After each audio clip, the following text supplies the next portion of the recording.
द्वितीय क्रिया पढ़ा रहे थे ना, तो उसमें था उद्योग, उद्योगों को प्रभावित करने वाले कारक। तो ये 5-6 कारक जो हैं ये उद्योगों को प्रभावित करते हैं। ठीक है, पहला है बाजार तक पहुंच, ठीक। दूसरा है कच्चे माल की उपलब्धता। तीसरा है श्रम की आपूर्ति। चौथा है शक्ति के साधन, परिवहन एवं संचार और सरकारी नीतियाँ। देखो ये किस प्रकार से प्रभावित करती हैं। तो बाजार क्या होता है, जहाँ पर हमको सामानों को बेचना है। ठीक है, कौन से सामान, निर्मित वस्तुएं, जो निर्मित सामान है या निर्मित वस्तुएं हैं इनको बेचना है कहाँ पे, बाजार में। तो किसी भी क्षेत्र में जहाँ उद्योग लगेगा उसके लिए बाजार आवश्यक है। जब तक बाजार नहीं रहेगा तो जो वस्तुएं निर्मित होगी उसका कोई काम है नहीं है। तो वह वस्तुओं के लिए एक बाजार होना चाहिए। तो जो जितना अमीर क्षेत्र रहेगा वह उतना बड़ा बाजार होगा, या जहाँ जितनी अधिक जनसंख्या होगी वह उतना बड़ा बाजार रहेगा। ठीक है, तो पश्चिमी यूरोपीय देश विकसित देश हैं, अमेरिका है, इन सबको बाजार माना जाता है। अभी उद्योग में जो स्थिति है सबसे मजबूत जो निर्मित करने वाली वो चीन की है, और बाजार के रूप में भारत भी एक बड़ा बाजार उभर रहा है विश्व स्तर पर। अब देखो कच्चे माल की उपलब्धता। कच्चा माल क्या होता है, जैसे कोई वस्तु बनानी है, जैसे लोहा बनाना है तो इसके लिए क्या चाहिए, लौह अयस्क चाहिए। ठीक है, तो ये लौह अयस्क कच्चा माल है कि नहीं, लौह अयस्क चाहिए, कोयला चाहिए, चूना चाहिए। ठीक, अब देखो लोहा अगर तुमको बनाना है 1 टन तुमको अगर लोहा बनाना है तो 3 टन कच्चा माल लगभग चाहिए। ठीक है, तो ऐसी स्थिति में लोहा उद्योग उस जगह पे लगाते हैं जहाँ पर ये कच्चा माल आसानी से उपलब्ध हो, जिस कारण से उसकी ज़्यादा ढुलाई ना करना पड़े।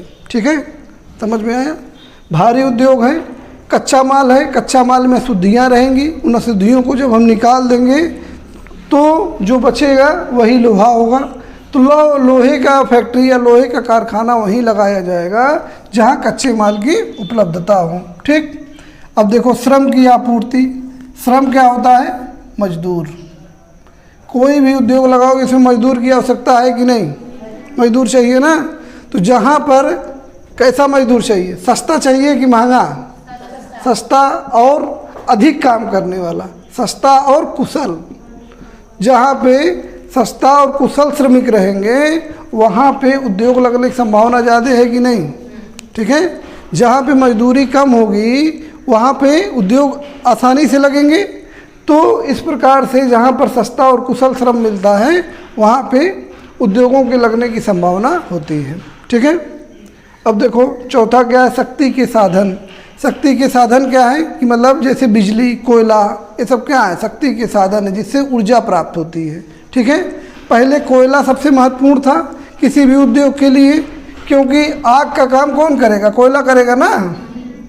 लेकिन अभी जिस उद्योग में बिजली सबसे महत्वपूर्ण हो गई है, किसी भी उद्योग में मशीन लगाओगे उसको चलने के लिए क्या चाहिए, बिजली चाहिए।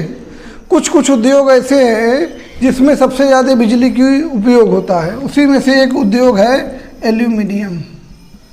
ठीक है, एल्यूमिनियम जो है एक ऐसा उद्योग है जिसमें बड़ी मात्रा में बिजली की आवश्यकता होती है। तो जहाँ पे शक्ति के साधन आसानी से उपलब्ध होंगे वहाँ पर एल्युमिनियम की फैक्ट्री है। ठीक है, भारत में ही ऐसे बाल्को, नालको, हीराकुंड बांध के पास ऐसे ही फैक्ट्री लगाई गई है एल्युमिनियम की। ठीक है, जहाँ आसानी से सस्ती बिजली उपलब्ध है वहाँ पर इसे लगाया गया है। ठीक, अब देखो परिवहन एवं संचार। परिवहन का मतलब क्या है कि चीज़ों को एक स्थान से दूसरे स्थान पर ले जाना। तो जो भी कच्चा माल होगा, अब देखो कोई भी कच्चा माल है मान लो किसी उद्योग के लिए, तो उसको कहीं से ढो के लाना पड़ेगा कि नहीं। कच्चा माल ले जाओगे, फिर इससे उत्पाद निर्मित करेंगे। अब निर्मित माल को फिर परिवहन की आवश्यकता पड़ेगी, तभी ना बाजार में जाएगा। पहले किसी क्षेत्र से आया कच्चा माल, ये मान लो ए क्षेत्र है, फिर ये कोई बाजार है बी, तो यहाँ बाजार में गया तभी परिवहन की आवश्यकता। तो परिवहन कितना महत्वपूर्ण हो गया। और संचार का मतलब होता है सूचनाओं का आदान प्रदान। सूचना जो होती है एक जगह से दूसरे जगह पे भेजना, इसको बोलते हैं कम्युनिकेशन। तो मान लो कोई सामान खरीदना है तुमको, तो संचार व्यवस्था अगर बढ़िया नहीं है, मान लो बलिया में कोई सामान है, तुमको मंगाना है, क्या करोगे? अगर फ़ोन से आ जाएगा तो उससे बढ़िया कुछ है? ऑनलाइन सामान आज मंगा रहे हैं तो किसकी देन है? संचार की देन है कि नहीं? इंटरनेट से हम लोग ऑर्डर कर रहे हैं, जो सामान कभी देखे नहीं हैं वो सामान तुम्हारे घर पहुंच जा रहा है। नहीं तो दुकान जा खोजो अपने मार्केट में, मिला नहीं, फिर जा बलिया खोजो वहाँ नहीं मिला, बनारस जा खोजो वहाँ नहीं मिला, दिल्ली जा खोजो वहाँ नहीं मिला। अब हम पता चला कि वो चेन्नई में मिल रहा है, तो चेन्नई नहीं जा सकते हैं। संचार सुविधा बढ़िया है, इंटरनेट है, तो उसकी वजह से हम ऑर्डर देते हैं और ऑनलाइन सामान हमारे पास आ जाता है। ठीक है। अब देखो सरकारी नीति, सरकार की नीति जैसी होगी, मान लो सरकार कहेगी कि उस राज्य में अगर आप कहीं पिछड़ा क्षेत्र है और सरकार ने नियम बना दिया कि उस क्षेत्र में अगर आप उद्योग लगाएंगे तो आपको पैसे में छूट दी जाएगी, तो लोग वहीं भागेंगे कि नहीं उद्योग लगाने के लिए। या सरकार कोई और नीति बना देती है कि इस चीज़ का उत्पादन अगर करोगे तो इतना सब्सिडी दिया जाएगा। जैसे सोलर पैनल है, सोलर पैनल से स्वच्छ ऊर्जा मिलती है सूर्य के प्रकाश से, तो अगर 1 लाख का आप सोलर पैनल खरीदेंगे तो सरकार उसमें 50% छूट देती है। ठीक है। इसी तरह किसानों को छूट देती है कि बोरवेल लगवाएंगे तो उसमें छूट ले लो। तो जब सरकार जिसको बढ़ाना चाहेगी उसमें छूट देगी तो लोग वही काम करने लगेंगे, वही उद्योग लगाएंगे उसी स्थान पर। ठीक है, समझ में आया? इसी तरह सेज बनाया गया है, स्पेशल क्षेत्र है जहाँ पर उद्योग लगाएंगे तो काफ़ी टैक्स में छूट मिलता है। ठीक, तो एक बार इसको समझ लेते हैं, लिखेंगे कैसे। मान लो समझ में आ गया हो, लिखना हो तब ध्यान से सुनो कैसे लिखना है। मान लो प्रश्न आ गया, उद्योगों को प्रभावित करने वाले कारकों का विवेचना कीजिए, तो हम लिखेंगे उद्योगों को प्रभावित करने वाले अनेक कारक हैं जिसे निम्न वर्गों में विभाजित किया जा सकता है। ठीक है। फिर हेडिंग डालना शुरू करेंगे। पहला हेडिंग डालेंगे बाजार तक पहुंच। उद्योगों के लिए सबसे महत्वपूर्ण बाजार है, क्योंकि निर्मित वस्तुओं को हमें उन्हें बाजार में बेचना पड़ता है। इसलिए जिस क्षेत्र में उद्योग लगते हैं उसके आसपास बाजार का होना बहुत आवश्यक है। ठीक है। जितने भी विकसित देश हैं वह एक बड़े बाजार हैं। वर्तमान में भारत की जनसंख्या अधिक होने के कारण भारत भी एक बड़े बाजार के रूप में निर्मित हो रहा है। ठीक हो जाएगा। कच्चे माल की उपलब्धता, तो इसमें क्या लिखेंगे हेडिंग डालने के बाद? जिन क्षेत्रों में कच्चे माल की उपलब्धता होती है उन क्षेत्रों में उद्योग लगाना ज़्यादा अच्छा होता है।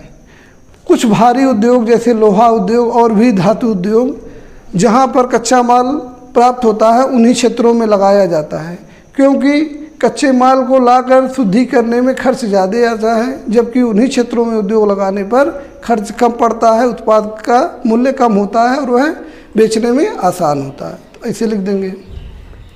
श्रम की आपूर्ति, तो लिखेंगे उद्योगों के लिए श्रम एक अनिवार्य तत्व है, क्योंकि बिना मजदूर के किसी उद्योग की कल्पना नहीं की जा सकती। जिन क्षेत्रों में सस्ता व कुशल श्रम उपलब्ध है उन क्षेत्रों में उद्योग लगाने के लिए लोग आकर्षित होते हैं। ठीक है। अब देखो शक्ति के साधन। ठीक, लिखेंगे कि उद्योगों के लिए शक्ति के साधन माने ऊर्जा का होना अति आवश्यक है। कुछ उद्योग ऐसे हैं जिनमें बहुत अधिक मात्रा में ऊर्जा की आवश्यकता होती है। पुराने समय में कोयला उस ऊर्जा की पूर्ति करता था, तो उन क्षेत्रों में उद्योगों को लगाया जाता था जहां कोयले की आपूर्ति आसानी से हो सके। वर्तमान में कोयले की जगह पे विद्युत का प्रयोग किया जाता है, तो जिन क्षेत्रों में आसानी से सस्ती बिजली उपलब्ध है वहां पर उद्योग अधिक लगाए जाते हैं। जैसे एल्युमिनियम उद्योग, उदाहरण दे देना, हीराकुंड बांध के पास एक एल्युमिनियम उद्योग लगा है। ठीक है, हो जाएगा। अब देखो परिवहन एवं संचार। परिवहन, अब ऐसे लिखेंगे परिवहन उद्योगों की प्राण तंत्र के समान है। परिवहन एवं संचार उद्योगों के प्राण के समान है, क्योंकि बिना परिवहन एवं संचार के उद्योगों में निर्मित वस्तुओं को कहाँ पहुँचाना है हमें जान नहीं पाएंगे और उसे कैसे पहचाना है ये भी संभव नहीं हो पाएगा। तो उद्योगों के लिए कच्चे माल को उद्योगों तक पहुंचाने के लिए परिवहन की आवश्यकता पड़ती है और उसी उद्योग से या फैक्ट्री से निर्मित माल को पुनः बाजार तक पहुंचने के लिए परिवहन की आवश्यकता पड़ती है। ठीक है। संचार का महत्वपूर्ण भूमिका है, पता ही है किसी भी सामान को कितनी मात्रा में बनाना है, इसके लिए संचार व्यवस्था अच्छी होनी चाहिए ताकि वहाँ सूचना आसानी से पहुँच जाए। वर्तमान ऑनलाइन बिजनेस, ऐसे लिखें, वर्तमान ऑनलाइन व्यापार वह संचार पर ही आधारित है कि इंटरनेट के रूप में हम ऑर्डर देते हैं और वस्तुएं हमें प्राप्त होती हैं। ठीक है, तो ऐसे बना के लिख देंगे। अब देखो, सरकारी नीतियाँ उद्योगों को व्यापक रूप से प्रभावित करती हैं।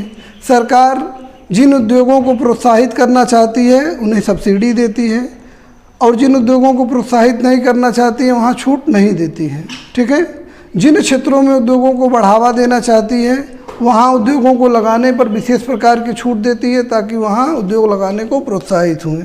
अब इतना लिखने के बाद इस प्रकार स्पष्ट है कि उद्योगों को उपरोक्त कारक व्यापक रूप से प्रभावित करते हैं। हो गया प्रश्न? ठीक है।